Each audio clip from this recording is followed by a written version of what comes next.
안녕하세요. 오직 여러분들의 아름답고 건강한 코만을 생각하는 오직코 윤현철 원장입니다. 수능 잘 보는 방법 혹시 아실까요? 수능 잘 보는 방법 공부를 열심히 해야죠. 그리고 나서 전날 컨디션 당연히 중요한 거고요. 저는 부산에서 태어났는데 시험 보러 서울로 올라와야 됐었어요. 지원하는 학교에서 시험을 보기로 했거든요. 부산에서 거의 토박이로 살다가 서울에 와서 호텔에서 그때 1박을 했었습니다. 태어나서 처음 이제 호텔에 들어가서 잠을 자게 된 거예요. 호텔은 침대보가 이렇게 밑으로 깔려 있잖아요. 끄집어내고 자야 되는 줄 모르고 그 사이 비집고 들어가서 자다 보니까 이틀을 제가 잤는데 첫날 밤 밤을 샜어요. 진짜 다음날 청소하시는 이모님이 매트리스를 끄집어내는 거 보고 그렇게 해서 자면 되겠구나. 뭐 이런 것들은 여담인데 100% 발휘할 수 있게 만들어주는 게 좋을 것 같습니다. 시험 며칠 앞두고 감 이제 걸리지 않도록 조심하시고요. 심리적 안정 이런 게 명상을 한다든지 이런 것들이 있는 것 같습니다. 수능이 얼마 안 남았는데 좋은 결과 있으실 겁니다. 열심히 하시면 보이지 않는 손이 도와줍니다. 파이팅! 전날 추천하고 싶은 음식이 있다면 어떤 게 있을까요? 편한 게 좋겠죠. 특별히 뭐 좋은 거 먹어야지 이런 거는 오히려 위에 부담 줄 수 있으니까 평상시 드시던 거 드시면 될 것 같고요. 저는 뭐 소화력이 약해서 맵고 짜고 이런 것들을 먹으면 좀 탈이 나요. 그것 때문에 문제가 되는 경우가 있으니까 그거는 조금 조심을 하시는 게 좋겠습니다. 혹시 CC 몇 번 하셨나요? 아유, 저 CC는 못 해봤어요. CC 안 해봤어요. 미안합니다. 커트. 소개팅이나 미팅을 자주 했나요? 소개팅이나 미팅은 적당히 했었던 것 같습니다. 인기 많으셨나요? 이게 없었습니다. 학력고사 의대 간 썰 좀 말씀해 주실 수 있나요? 제가 이제 학력고사 마지막 세대였어요. 저 다음부터 수능 시험으로 바뀌었어요. 제가 갈 학교를 정해놓고 그 학교에 가서 시험을 보는 겁니다. 합격, 불합격 여부를 보고 면접 시험 보고 뭐 그렇게 하는 거죠. 라떼 시절. 지금처럼 의대가 열풍이 일고 그러지는 않았었습니다. 지금은 뭐 의사가 전문 직종에서 선호하는 직업군이기도 한데 저희 때는 틈새 시장이라고 그래야 되나요? 공과대학 그런 게 인기가 많았었습니다. 전자공학과, 제어계측공학과, 컴퓨터공학과 이런 것들이 되게 인기가 많았었어요. 저도 처음에는 공대를 계속 지원을 했었는데 무슨 연구소 이런 데 들어가서 뭐 인공위성 아니면 로봇 이런 거 만드는 일 하는 줄 알았어요. 그런데 공대 나오신 분들의 진로를 보니까 우리가 흔히 말하는 현대, 삼성, 대기업에 들어가가지고 사회생활을 하고 계신 경우가 거의 대부분이더라고요. 조직사회나 이런 데 들어가서 하는 거는 좀 쉽지 않을 것 같다는 생각을 해가지고 입시를 한 달 정도 앞두고 돌리게 됐어요.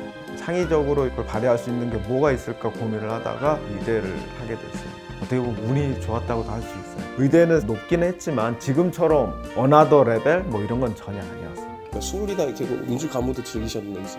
그냥 남들 하는 거 다 이렇게 해요. 의대생들은 스트레스를 많이 받고 해서 술을 엄청 많이 먹는 데더라 뭐 그런 소문도 있고 또 어떤 사람은 워낙 바쁘니까 먹을 시간도 없대더라. 그런 거 아니고 그냥 남들 하는 거하고 더 비슷하게 하는 것 같아요. 의대생도 알바를 하나요?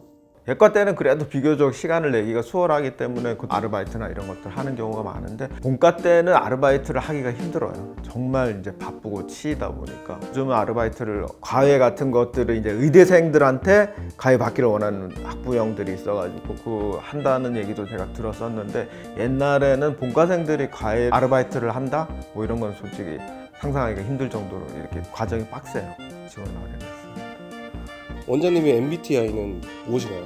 INFJ 성격은 약간 내향적이고 남들에 대한 뭐 공감 능력이 조금 있고 통찰력 있게 보려고 하는 그런 스타일이라고 하더라고요. 좀 맞는 게 아닌가 그렇게 생각합니다. 의사 직업과 맞나요? MBTI랑? 그 의사 직업에 있어가지고 상당히 중요한 부분인 것 같아요. 공감력. 저 같은 경우는 상담을 좀 하다 보니까 통찰력 이런 것들도 역시 중요한 것 같습니다. 그래서 저는 비교적 잘 맞다고 생각을 합니다. 병원 이름이 왜 N+인지. 이름을 뭘로 할까 고민을 많이 했었어요. 예전에 계셨던 저희 실장님이 N+ 어떠냐고 이야기를 해주셨어요. 제가 이제 코 성형을 주로 하다 보니까 N이 노즈, 코를 높이를 더한다든지 볼륨을 더한다든지 좀 아름다움을 더해준다.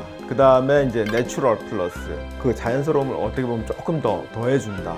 이런 이중적인 의미를 함유하고 있습니다.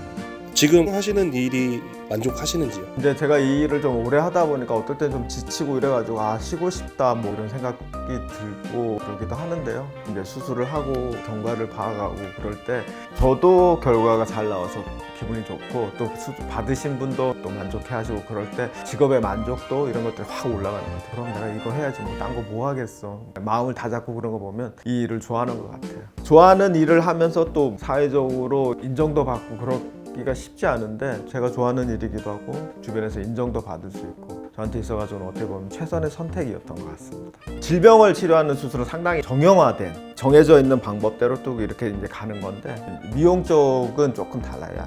창의성이 되게 많이 필요로 하고 그 부분에 대해서 고민을 할 수 있어야 되고 나오는 결과물이라는 게 다 다르고 어떻게 보면 뭐 예술적이라고 할 수 있나 창의적이 좀 더 필요로 하고 그래서 그 부분이 저한테 더 맞는 것 같습니다. 이걸 똑같이 뭐 공장화된 틀에서 똑같은 걸 만들거나 치료하거나 그런 것보다는 좀 더 이거를 이렇게도 할 수 있고 저렇게도 할 수 있고 내가 하는 노력에 따라서 결과가 달라지는 그런 것들이 이 부분인 것 같습니다. 가령 이제 수술을 할 때 생각보다 잘 안 나오고 이랬을 때 이제 지치고 그럴 때가 있어요. 그럴 때 항상 제가 하는 게 딱 30분만 더 하자, 30분만 더 하자. 그렇게 하면 결과가 확실히 달라져요. 결과가 달라지면 저도 이제 되게 만족스럽고 나중에 경과를 볼 때 환자분들도 만족도가 확 달라집니다. 그래서 그런 부분들이 저한테 더 큰 만족을 주는 것 같아요. 네, 오늘은 평상시에 해오던 주제하고 좀 약간 동떨어졌는데 일상의 브이로그 비슷하게 자신에 대해서 가감 없이 이야기하는 시간을 가져봤습니다.